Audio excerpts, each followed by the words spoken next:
केला बेचने वाली चुड़ैल। एक बार की बात है, जादूपुर नाम के गांव में करतब दिखाती एक औरत एक रेड्डी के लिए गांव में आती है।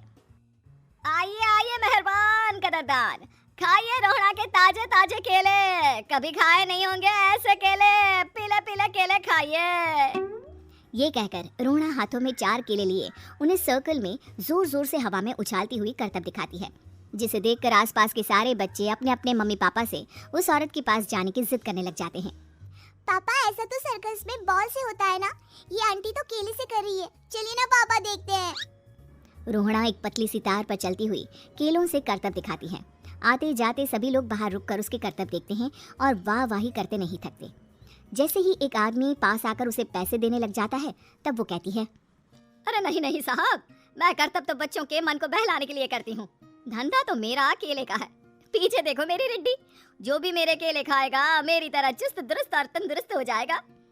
पता चलता है क्या कि मेरी उम्र 55 की है। अरे पर ऐसे ठंड के मौसम में कोई केला क्यों खाएगा? ये ऐसे वैसे केले नहीं है साहब, ये शरीर में गर्मी देते हैं, ठंड को दूर भगाए, जो भी रोहिणा के केले खाए। पापा अगर मुझे केले नहीं मिले तो मैं घर नहीं जाऊंगी। तभी उसके पापा कहते हैं कि बेटा, केले ठंड में कभी गर्मी नहीं देते। ये सब कहने की बातें हैं, सामान बेचने का तरीका है इनका। पर पिंकी नहीं मानती। मैं केले खाऊंगी। पिंकी की जिद के आगे नत्थू हार जाता है और उसे केले खरीद कर दे देता है। पिंकी खुश होकर केले घर ले आकर खाती है। अब मैं भी करतब करूंगी, कितना मजा आएगा, जादुई केले। पिंकी पहला केला खत्म भी नहीं करती कि वो बेहोश हो जाती है। दूसरे केले से एक काला धुआं आता है और रोहड़ा चुड़ैल बनकर बाहर निकल आती है। मेरे भूतिया केले बच्चे न खाए, ऐसा हो ही नहीं सकता। जादूपुर वालों, कब तक बचोगे? आ गई हूँ मैं रोहड़ा, जिसका कोई नहीं कर सकता सामना। रोहड़ा पिंकी को गोद में उठाकर काले धुएं में कहीं गायब हो जाती है। शाम के वक्त नत्थू घर लौटता है और पिंकी को घर में ना पाकर उसकी माँ से कहता है, माँ पिंकी कहाँ है? अरे बेटा, उसे तो तू सुबह करतब दिखाने ले गया था ना, फिर कहाँ वापस आए तुम दोनों? मुझे लगा तू उसे अपने साथ मंडी ले गया होगा। हे भगवान, मेरी बच्ची कहाँ गई? मैं उसे घर ही तो छोड़कर गया था माँ। नत्थू गांव के घर कोने में अपनी बेटी को ढूंढता है, पर उसे वो कहीं नहीं मिलती। परेशान होकर आके रो रो कर नत्थू हिम्मत हार कर घर लौट आता है। अगली सुबह रोहड़ा फिर से करतब दिखाने आती है और इस बार पिंकी की तरह रोनी केले खरीद लेता है। 50 रुपए दिए थे पापा ने, सारे पैसों की मैंने केले खरीद लिए हैं। अब मैं भी आंटी की तरह ही करतबबाज बन जाऊंगा।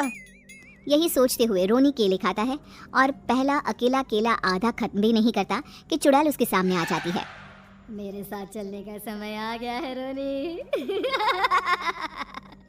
ये तो बस शुरुआत है, अब इस गांव के सारे बच्चे धीरे धीरे मेरे कब्जे में होंगे, एक बच्चा भी नहीं बचेगा।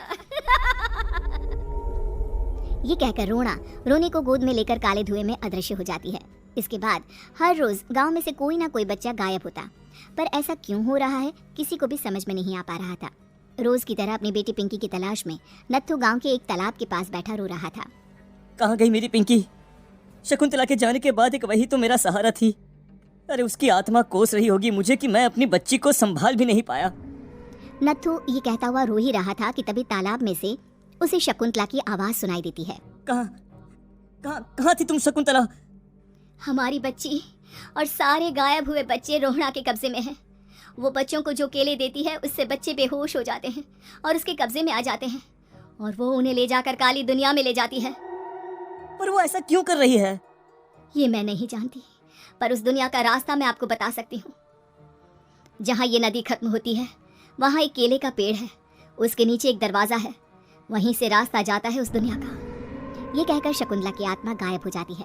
गांव के सभी लोग झुंड बनाकर उसी रास्ते से काली दुनिया में चले जाते हैं और वहां देखते हैं कि सारे बच्चे वहां काम कर रहे थे। पापा मुझे ले चलो यहाँ से, पापा पापा। सभी बच्चे अपने मम्मी पापा से लिपट जाते हैं। तो तुम लोग यहाँ तक आ गए? क्यों हमारे बच्चों को पकड़ लिया तूने? तुझे शिकार ही बनाना है तो ले, हम सब आ गए हैं, हमें खा ले। नहीं, मुझे बच्चे चाहिए, मेरे बच्चे के बदले तुम लोगों के बच्चे। क्या मतलब? मैं इसी गांव में रहने वाली एक औरत थी। केले की चोरी के इल्जाम में मेरे बेटे को गांव वालों ने इतना मारा कि वो मर गया। उसी दिन मैंने ठान लिया कि गांव वालों का भी वही हाल करूंगी। कुछ दिन बाद बेटे के चले जाने के दुख में मैं भी मर गई और मेरी भटकती आत्मा एक चुड़ैल बन गई। और फिर मैंने बदला लिया तुम सबके बच्चे छीनकर। बर्दाश्त नहीं कर पाए ना, सोचो मुझ पर क्या बीती होगी। हमें माफ कर दो रोना, पता नहीं है किसकी गलती थी पर हम सभी माफी मांगते हैं। हमारी खुशियाँ लौटा दो, तुम भी तो एक माँ हो। गांव वालों की बात सुनकर रोना का मन पिघल जाता है और वो बच्चों को छोड़ देती है। उसके बाद काली दुनिया बच्चों के लिए जादुई दुनिया बन जाती है। अब कोई भी कभी भी वहां आ जा सकता था।